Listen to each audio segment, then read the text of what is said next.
സാർച്ചുവിലെ stay ചെയ്തത് അല്ലേ. സാർച്ചു നമുക്ക് മണാലിക്ക് പോകുന്ന റോഡാണ് ഇത്. സ്ട്രെയിറ്റ് റോഡാണ്. ചെറിയ ചെറിയ ലാൻഡ് സ്ലൈഡുകൾ ചിലപ്പോൾ ഉണ്ടാവാൻ ചാൻസ് ഉണ്ട്. അങ്ങനെ വലിയ പ്രശ്നം വരാൻ ചാൻസ് ഇല്ല. ബട്ട് ഇന്ന് രാവിലെ മഴ പെയ്തിരുന്നു. അപ്പോൾ ബാരലാച്ചിൽ ചിലപ്പോൾ സ്നോ പെയ്തിട്ടുണ്ടാവുമോ എന്നൊരു ഡൗട്ട് ഉണ്ട്.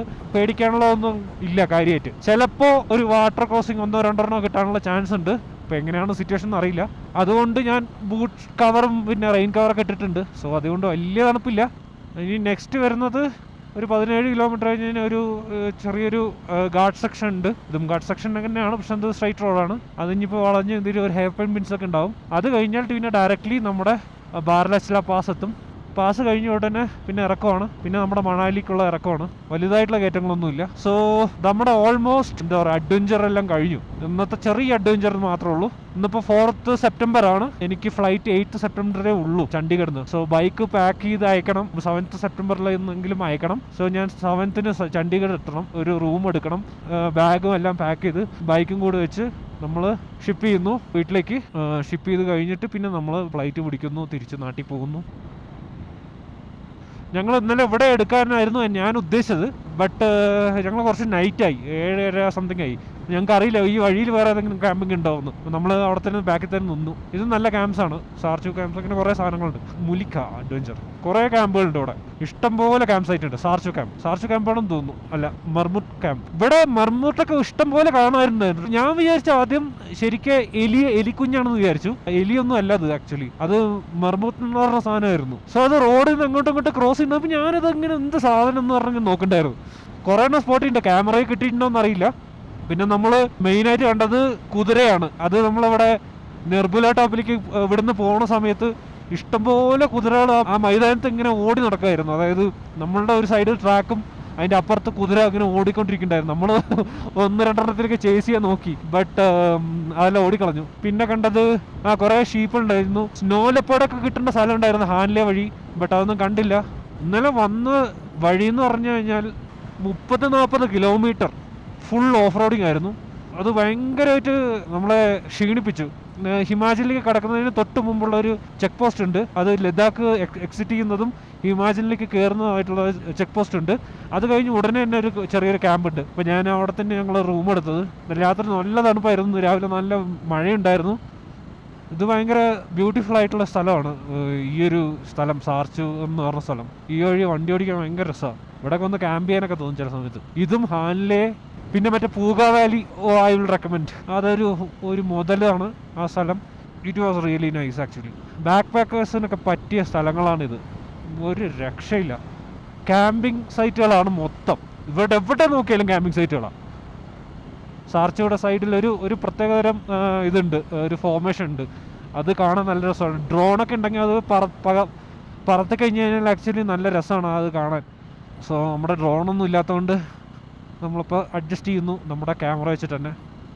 സോ ഹാൻഡ്ലയിലും പിന്നെ രാത്രി സ്റ്റാർ ഗേസിങ് കിട്ടുന്ന സമയമാണെന്നുണ്ടെങ്കിൽ ഒരു സെപ്റ്റംബർ ടൈമിലൊക്കെ വന്നു കഴിഞ്ഞാൽ തെളിഞ്ഞ സ്കൈ ആയിരിക്കും. അതായത് ക്ലിയർ സ്കൈ ആണെങ്കിൽ എന്താ പറയുക, ഇവിടെ വന്ന് ക്യാമ്പ് അടിച്ചിട്ട് ഹാൻഡ്ലയിൽ നൈറ്റ് സ്റ്റാർ ഗേസിങ് ഒക്കെ ചെയ്യാൻ പറ്റും. അതും ഭയങ്കര റെക്കമെൻഡഡ് ആയിട്ടുള്ളൊരു സ്ഥലമാണ്. സോറി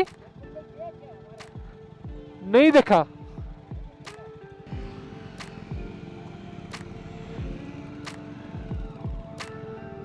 അതിൻ്റെ കൂട്ടത്തിൽ ആരോ ചിലപ്പോൾ വഴിയേറ്റ് പോയിട്ടുണ്ടാവും.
നമ്മൾ ഇപ്പോൾ ജിസ്പ എത്തിയിട്ടുണ്ട്. മണാലിയിൽ ഉള്ളൊരു ഇമ്പോർട്ടൻറ്റ് സ്ഥലമാണ്.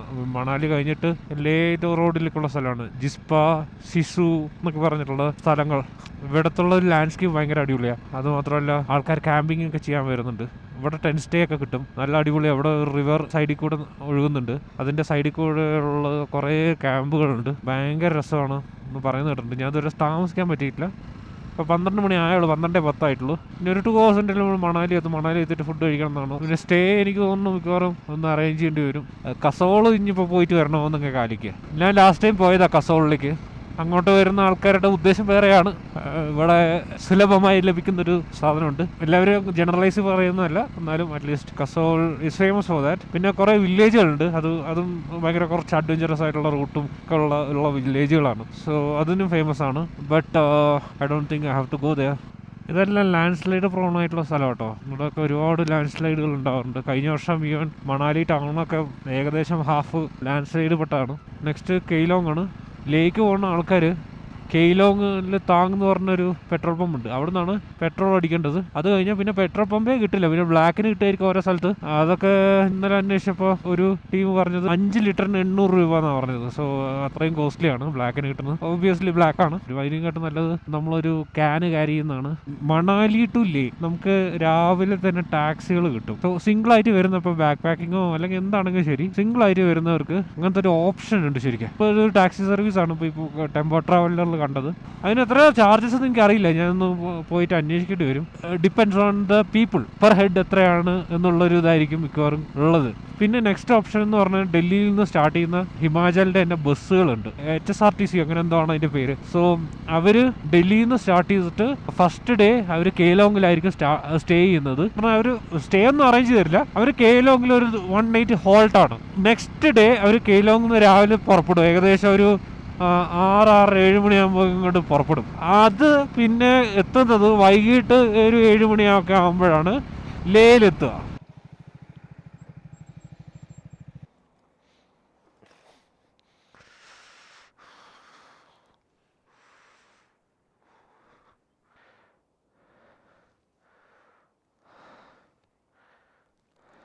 ये ना बियास रिवर है ना, ये वाला ही है ना बियास रिवर. बियास ऐसा कुछ था जो मनाली की तरफ से जाते हैं. ये भाग रिवर. भाग BHAG. ओके, वहाँ पे है ना देख ठंड वगैरह है शायद. फ्रोजन रिवर सी थी वो, ऊपर से जो हाँ वही देख रहा था मैंने.